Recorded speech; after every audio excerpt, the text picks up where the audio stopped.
Eminem took home an Oscar, 15 Grammys, and made it into the Guinness World Record book 5 times. Eminem would become the best-selling artist throughout the 2000s. Before Marshall Mathers would offend the LGBT community, religious groups, many a pop star, women in general, and of course, Marshall Mathers would sit down with Dave Skylark in The Interview, also to test the truth if everyone actually loves Raymond. Eminem would struggle with addiction to Valium, Vicodin, as well as methadone. Marshall Mathers, he grew up an incredibly shy kid who would move on average 2 times a year, and everywhere he went, well, he was bullied at every turn.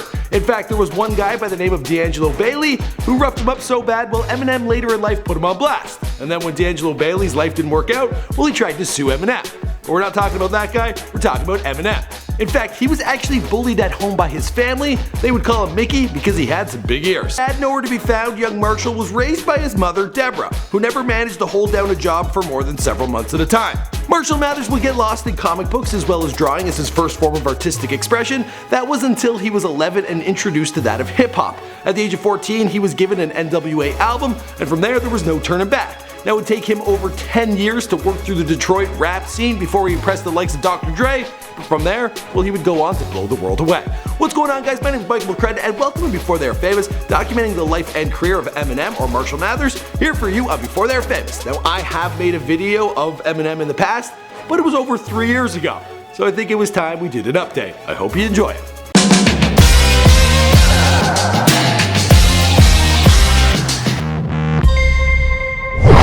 Bruce Mathers III was born on October 17, 1972 in St. Joseph, Missouri, just outside of Kansas City. His mother nearly died after a 73-hour labor. He never knew his father, Marshall Mathers Jr., who abandoned his young family to pursue a life in California. At the time, Eminem was just 14 months old, his mother 17. It was just young Marshall and his mother, Deborah Mathers Briggs, left to face the world for themselves. Now, they would later be joined by his half-brother Nathan, but the duo, for some time, a long time, they were traveling between Missouri and Michigan, not staying anywhere for long because the mother, well, she had a hard time keeping jobs, and she would have to stay on people's couches. It was a rough childhood. This resulted in young Marshall Mathers becoming the constant victim of relentless bullying throughout his youth. Eminem, he decided to rap about these experiences, most notably in his track Brain Damage. Mentioned in the intro, D'Angelo Bailey, well, he went on to become a janitor.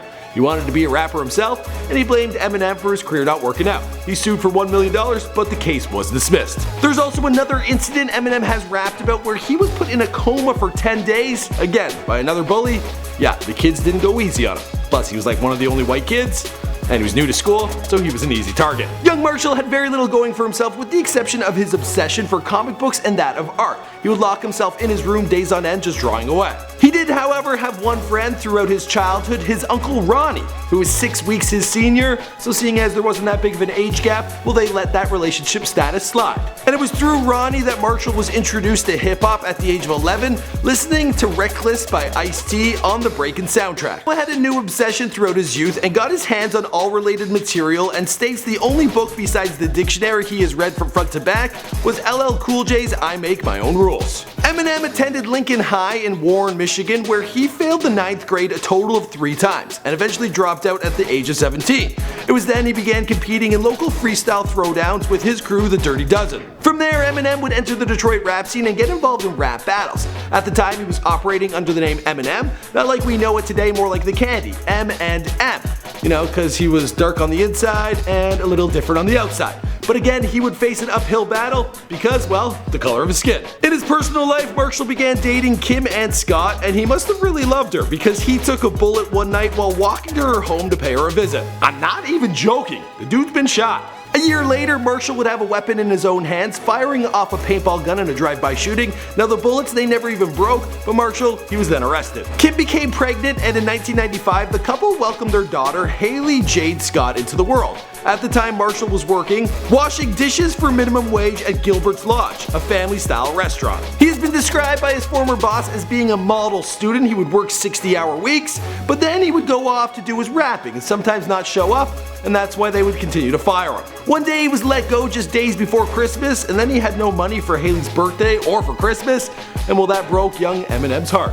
Motivated by the birth of his daughter and a family to feed, Eminem got to work on his first independent rap album titled Infinite. Now the project, it was low budget and it did little to progress Eminem's career outside of Detroit. During this time, he began dealing with substance abuse issues. He also got into a pretty dark space mentally, and one day while sitting on the toilet, well, he came up with his alter ego, Slim Shady. Determined not to fail, Eminem had something to prove and pushed forward through the rap battle circuit in Detroit. At the time, he was living with Kim, Haley, and his mother in her mobile home. Yeah, sounds familiar. Eventually, he would have to put everything on the line as his family, they were evicted, and the 1997 Rap Battle Olympics, well, they were being held out in Los Angeles. Not having 2 pennies to rub together, he managed to get there, and that's where he blew the world away. Now, he only placed second, but he still caught the attention of Dr. Dre over at Aftermath. Now, Eminem at the time, he couldn't afford to dress himself, so he was wearing a yellow jumpsuit that had been given to him by a sponsor, and when Dr. Dre first met him, not only did he think Eminem looked like a banana, he was also shocked to find out that the guy he had been listening to turned out to be white.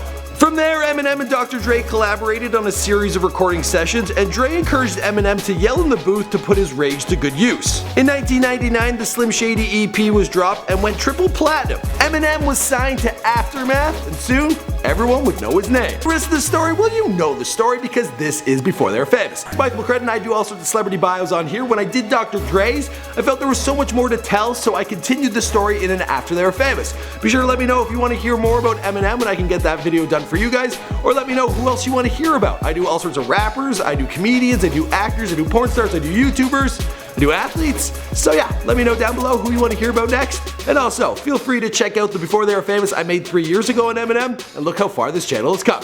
Alright guys, I'll see you in another video. What's up? Eminem, nice to meet you. Are you serious? What's up?